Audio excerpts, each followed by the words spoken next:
Chers amis, bonjour, Parashat Naso, c'est la paracha la plus grande de la Torah, mais c'est pas seulement la plus grande de la Torah, c'est aussi la paracha dans laquelle les midrashim sont les plus importants. Mais il y a quelque chose qui est très important, la sota.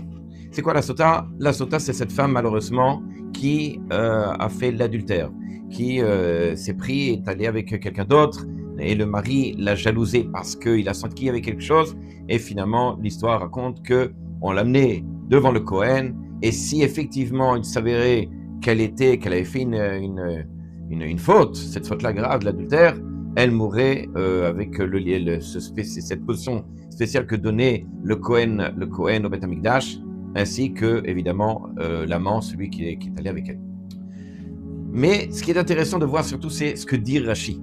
Rashi sur le fait de mot sota, parce que le Shem Mishmoel, il dit pourquoi on l'appelle sota. Pourquoi un nom aussi grand? Et il se réfère par rapport à ce que dit Rashi. Dans la parsouk, il est écrit comme kétisté. Si elle va, on va dire comme ça, sortir du chemin un petit peu de quoi? Rashi dit tat minatzniut. C'est-à-dire qu'elle est sortie un petit peu du chemin de la pudeur. Il fait chaud,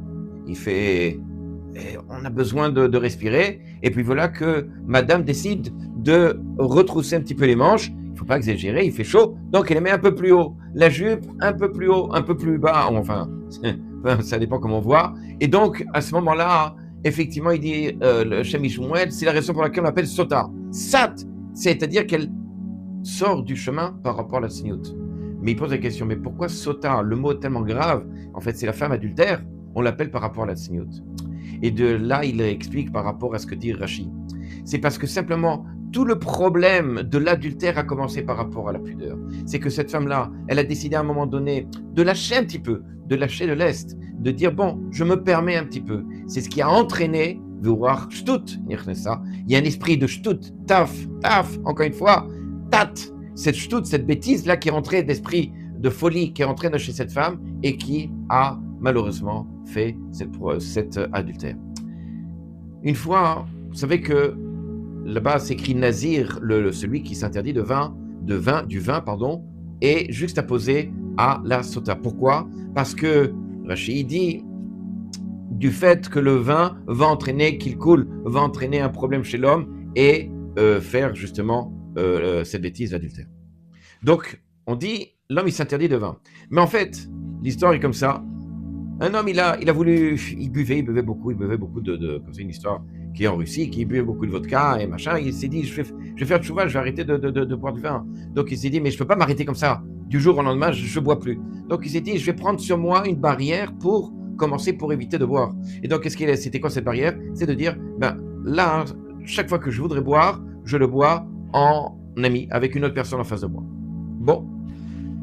Un jour passe, 2 jours passent, difficile, et puis voilà qu'un jour, il a envie vraiment de boire, et il n'y a personne avec qui boire, donc il va dans la rue, il cherche quelqu'un avec qui boire, personne ne veut boire. Bon, il ne peut pas boire. Bon, quoi qu'il en soit, il dit, bon, déjà, je prépare au moins la bouteille, il met la bouteille à table, comme ça, et il dit, bon, au moins, et il retourne en bas, il cherche, et personne ne veut boire. Bon, il revient, et cette envie est vraiment pressante, il a vraiment envie de boire. Alors qu'est-ce qu'il fait? Il met au moins les 2 verres. Bon, il met déjà 2 verres, il a préparé, au moins comme ça, dès qu'il y a une personne qui vient, il peut boire. Et il retourne comme ça, dans la rue, il cherche, monsieur, est-ce que vous voulez boire? Non, mais j'ai pas envie de boire. Bon, il n'arrive pas à trouver, personne n'a envie de boire. Bon, il retourne chez lui, il verse les 2 verres de vin, il dit, au moins là, c'est prêt. Il retourne dans la rue, et vas-y, qu'il cherche, à droite, à gauche, machin, personne ne veut boire de vin. Il retourne chez lui, il en a un peu plus, et tout d'un coup, qu'est-ce qu'il voit? Il voit une mouche sur le bord d'un des verres, en train justement de boire. Il dit, enfin, voilà que j'ai une autre personne, quelqu'un d'autre qui est en train de boire, je vais pouvoir boire avec lui. Effectivement, il s'assit, il a bu, et il a bu aussi, évidemment, le 2e verre.